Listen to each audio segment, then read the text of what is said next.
Welcome to another episode of Battlestar Galactica. Today we're watching episode 8, Flesh and Bone. I always try to take a moment and guess what I think that title might be telling us about the episode, and I usually fail spectacularly. Flesh and Bone is very human. It's something that we usually say, like I'm flesh and blown. I'm flesh and blown. I'm flesh and blood. I bleed just like you, right? Like, so maybe this episode is a discussion about what it means to be human and how much of humanity exists within the Cylons. Because here's the thing, Cylons have flesh and bone. They bleed. They're far more human than we care to admit, and it's so fascinating. It also makes me think a lot of the current discussions right now going on and on about the current state of artificial intelligence that people are starting to use with Chat GPT, Google, the thing that Bing is going on, and it's such a fascinating discussion, and I think we're very, very, very far away from something like the Cylons, thank the Lord, because whoa, but it's fascinating, and ultimately, I don't have any real expectations going into this episode, but I'm ready to do it, so let's experience episode 8, Flesh and Bone, for the very first time. Ooh, it's like a dreamy sequence with the president here. Interesting. Is this some kind of fantasy, some kind of Cylon-induced hallucination? Is she remembering a childhood memory? Or just all her fears manifesting, stealing her peace?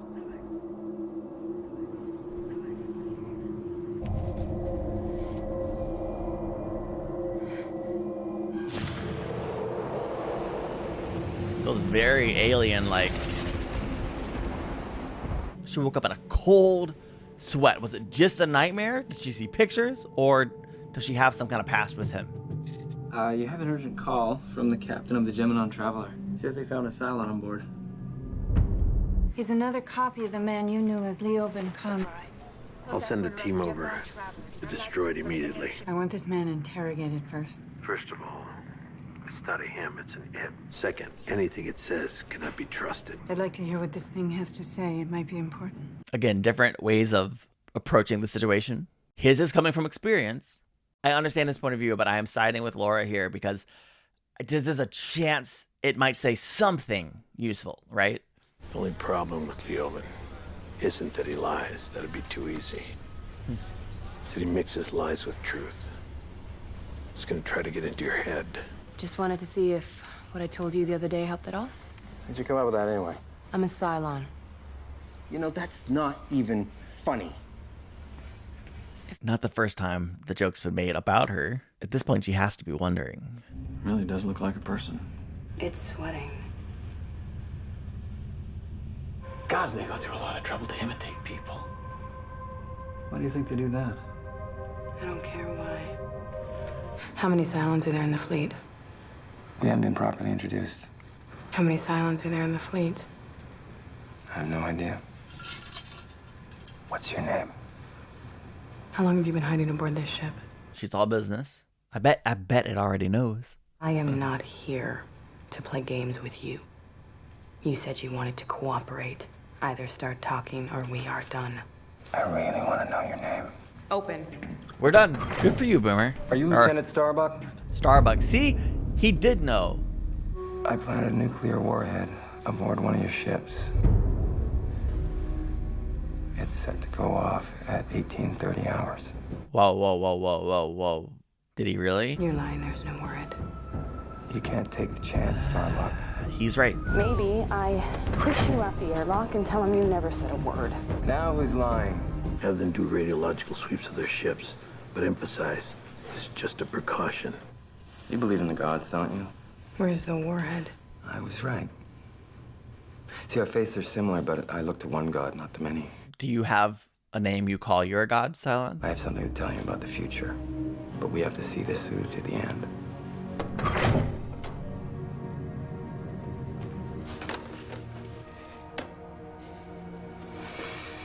What is the most basic article of faith? This is not all that we are. I know that I'm more than this body, more than this consciousness. Talking about the fact that, we're spirit, that gives different meaning, I think, for Cylons to be more than just their body. It's interesting. Did that hurt? His blood. Machines shouldn't feel pain. turn off the pain, you feel better, but that makes you a machine, not a person. You see, human beings can't turn off their pain. So the only way you can avoid the pain you're about to receive is by telling me exactly what I want to know. Just like a human would. You're everything I thought you would be. But how do you I won't tell know you. this? But then you'll know deep down that I beat you, and that you are truly no greater than we are. Right. You just Can't a bunch have of that. machines. I'm wondering if one of the Cylon's primary goals is to be human or be better than human. I need your help. Anything I can do. To prove I'm not a Cylon. Wonder why they call her Boomer. I heard you're working on a test. You think I could be in the first batch? Yes, I love her. She's the character that blurs the line between human and Cylon for me more than anyone else. I think you should do it. Yes. Results will be quite intriguing. The technology is not quite ready for full-scale implementation, but I could use a beta test subject.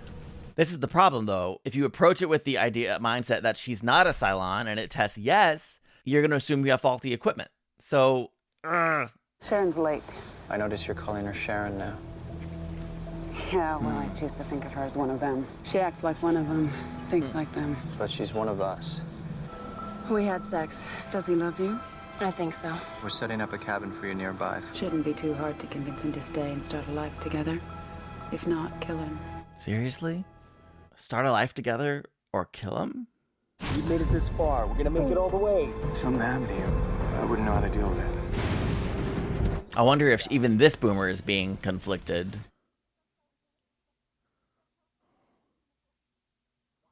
She wants to outrun the. I feel like she's being genuine right now. Now, if you were human, I could you'd be be a dude. just about ready to start offering up some false information about the location of the nuke. You're not human. You're a machine. I am more than you could ever imagine. I am God. Nope.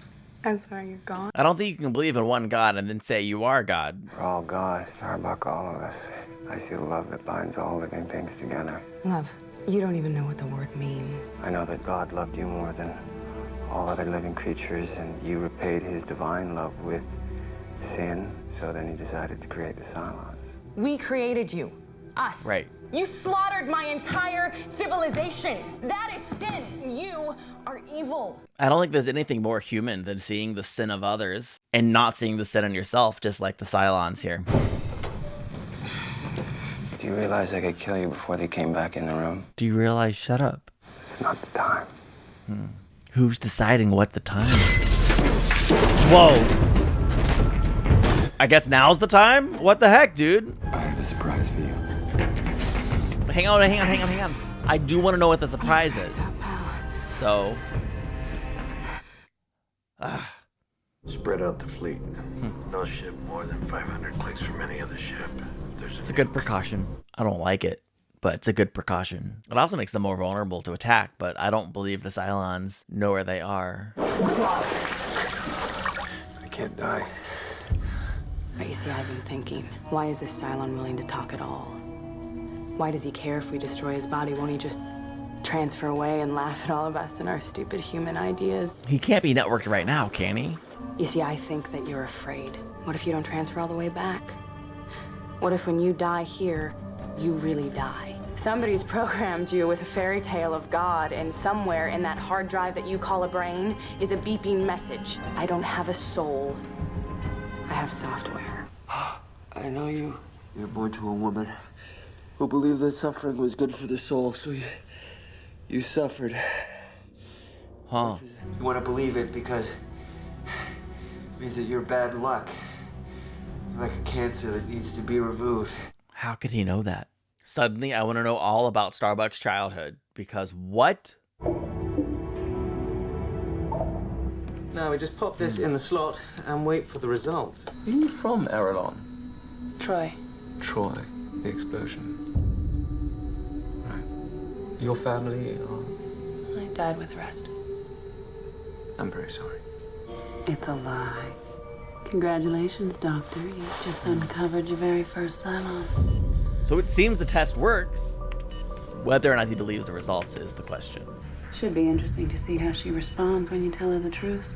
I'm guessing her Cylon side will take over and break your neck before you can give away her secret. Okay, you should definitely tell her she's not a Cylon and then continue testing other people. Congratulations, it's green. Good call. It's very bright green. I have something to tell you. Well, I'm going to the Gemini Traveler. I want to see the 47954. Cylon myself.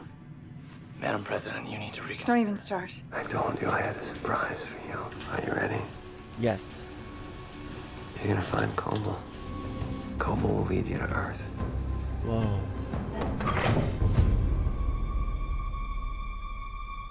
Can we go back and talk more about Kobol? Birthplace of Azal that will lead her to Earth? Please? I mean, no. Okay. What exactly is it that you are doing here?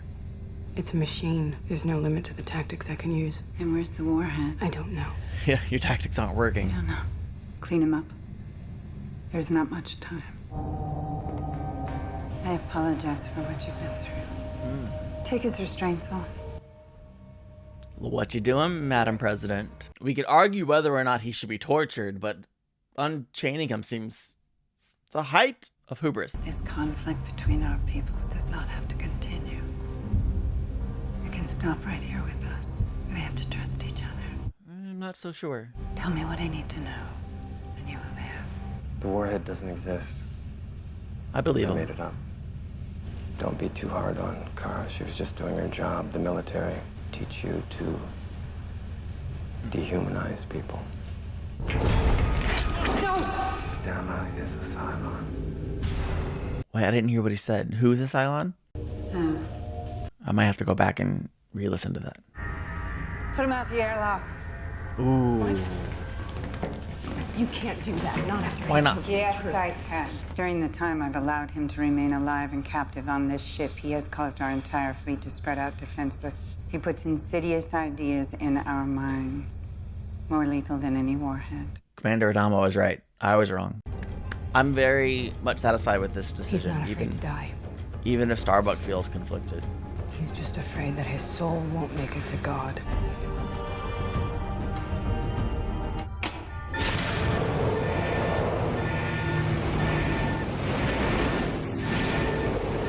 What is going on in her mind? See ya. What you got there? Lords of Kobol, hear my prayer. I don't know if he had a soul or not, but if he did, take care of it. Wow. What risk you took today? Care to tell me why?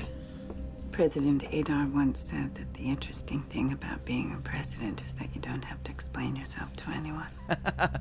She's right about that, but maybe you should, have someone you confide in. I think Commander Adama would be a great choice. Something wrong? No. Nothing at all. What? All right, I'm gonna let the credits play out, then I'm gonna go back and see. She was acting weird at the end, right? Like, what? I've got an idea. Blah, blah, blah, blah, blee.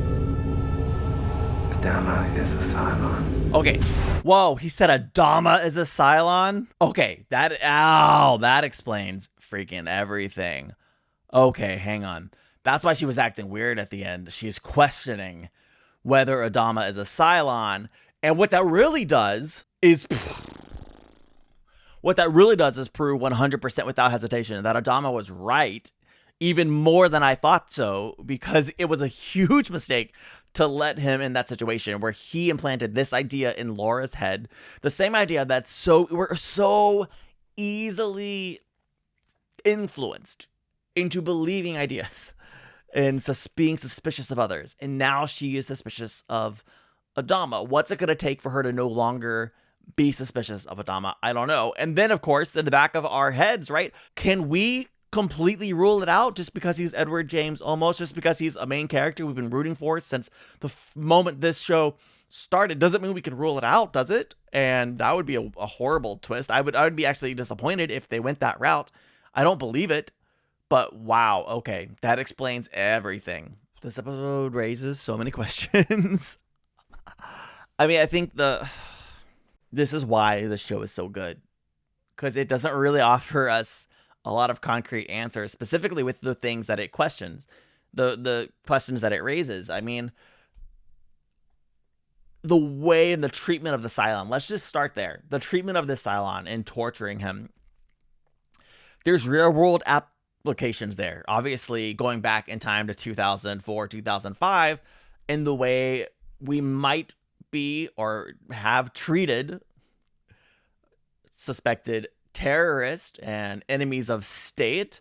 Obviously, there are laws and things in place to, even in the midst of crazy, horrible things, to still treat people with some sense of humanity. But applying that to Cylons, do you apply that same mindset to Cylons? We know, don't we, that they're not humans. And maybe that's debatable. How human are Cylons? It raises a lot of questions.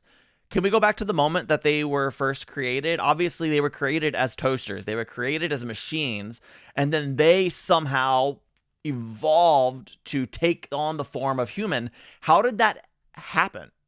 Can we say with absolute certainty that they're wrong? Can we say with absolute certainty that God didn't intervene and step in and create the Cylons? Maybe, what if they're right? Now, I don't believe that, but I can't allow myself to not question that. What if the Cylons are right? Now, they're evil, they're horrible, certainly. How do they come up with this belief system? How do they come up with this religious foundation that they follow? It's so fascinating and interesting. Now, I don't consider them personally right now. I don't consider them any more human than the AI that I've heard stories about with ChatGPT and Bing. I've heard lots of conspiracy theories recently with some of the things that, specifically on Bing, some of the things that Bing was saying that made people afraid that it was coming alive, becoming self-aware, that it was going to take actual action against some of the users that were interfacing with it. And I don't believe it actually has that genuine capability. It's just an algorithm, okay? It's just taking in information and delivering information based on what it's taken in. But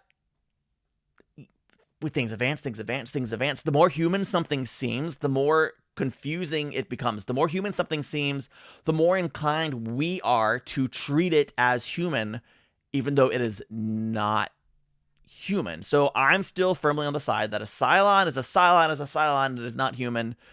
It's going to take a lot to change my opinion or my perspective on that. Let me know your thoughts on that. Do you think a Cylon is fully machine, or do you think there's some elements of humanity that should be considered in the way we treat them? I don't know. Let me know. I'd love to hear your thoughts. Okay, let's go through a couple of the things that I wrote down here. It's clear that Commander Adama was completely right from the beginning, and I was in the wrong.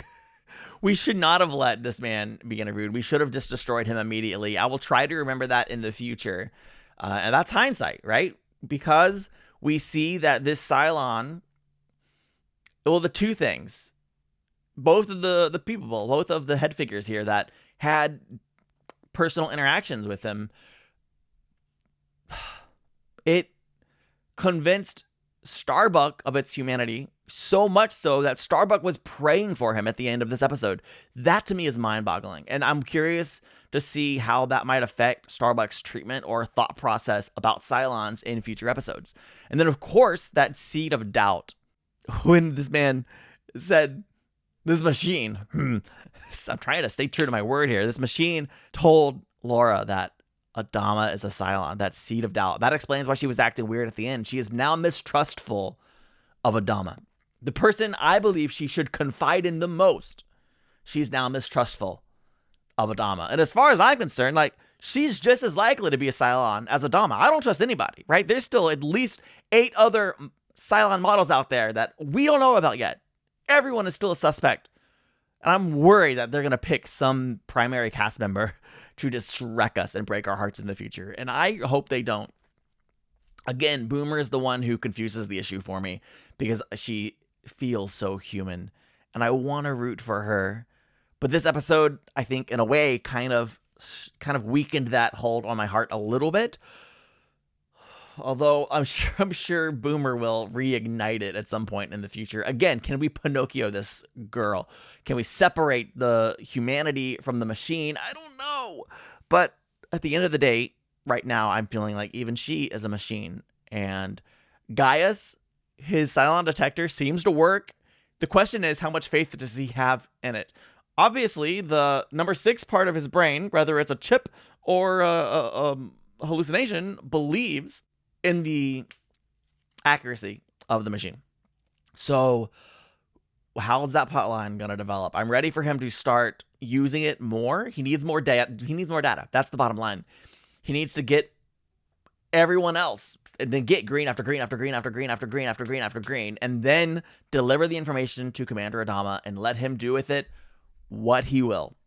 I think it's really, really important, okay? There was no nuclear bomb. He just created a situation where he weakened the defenses. Thankfully, he doesn't... That's the thing right now. The Cylons don't seem to be able to communicate with the other Cylons as far as to give away their location, which causes me to believe that they don't actually have a way to upload their data upon their death currently, unless they're networked. And I don't think they can be networked when they're on board the Battlestar Galactica. So, yeah, I don't believe if he were to die in the fleet right now, I do not believe his soul would reunite with God. I think he would really be dead in sentence. Am I right about that? Do you have a different thought about that? Let me know, unless it's a spoiler for a future plotline or episode. Otherwise, zip your typing fingers. Okay, thank you. Don't hit comment if it's a spoiler. Okay, do Cylons want to be human? Like, is that one of their goals, to be as human as possible? I don't know. This episode made me question that. That's not a huge plot point or anything. I'm just curious. Yeah, I'm very, very curious too. Okay, so on Caprica, number 6 pretty much told Boomer, or Bulan, start a life with him or kill him. And at that point, she was like, we gotta run faster. I really think she was being genuine at that moment. Like, she flipped. Like, number 6 had this mindset that she's more human than machine, and she didn't trust her. And then all of a sudden, Boomer does that. Bulan does that, or whatever. And so, again, it just blurs the line between humanity and Cylon. I don't know. I'm very, very curious to see where that plot line goes. As usual, it's going to go somewhere at some point, and it's going to make me go, whoa, I hope. Anyway, just fascinating. We started to get a little bit of a glimpse at some of the backstory with Starbuck. I believe they were talking about her mother, who, right, you were born to a woman who believed suffering was good for the soul. That makes me very, very sad. I mean, we know that Starbuck has a very hard exterior. She's somebody who doesn't become vulnerable easily. She has her walls up. And I mean, I guess, yeah, if she's a victim of abuse from her mother, that would explain that, certainly to some extent, I think. I'm wondering if we'll get a glimpse of that backstory at some point more in the future. And then we got a little bit of taste of Boomer's backstory. Of course, Boomer's backstory could be entirely fabricated, although I'm kind of hoping that Boomer was a real person at some point, that they didn't, like, maybe all of these Cylon models were based on real people. I don't know. I'm just so engaged. I'm so fascinated by this whole story. I did see on the board there was 47,954 people alive still on the fleet, so I'm keeping an eye on that number as it pops up. I believe in season 2 they start putting that number at the end of the credits, so I'm definitely looking forward to that. Again, this episode raised so many questions, so many things to think about, and I'm just loving this show. Thank you for watching with me. Just wow. Please let me know your thoughts in the comments. Thank you so much for watching. Please hit the like button, subscribe if you're enjoying these reactions. Check me out on Patreon if you want to watch the full-length reaction. We're 4 or 5 weeks ahead over on Patreon, so please check that out. And yes, please, as another video you might enjoy, and I'll see you in the next one. Big thank you to my patrons. Bye.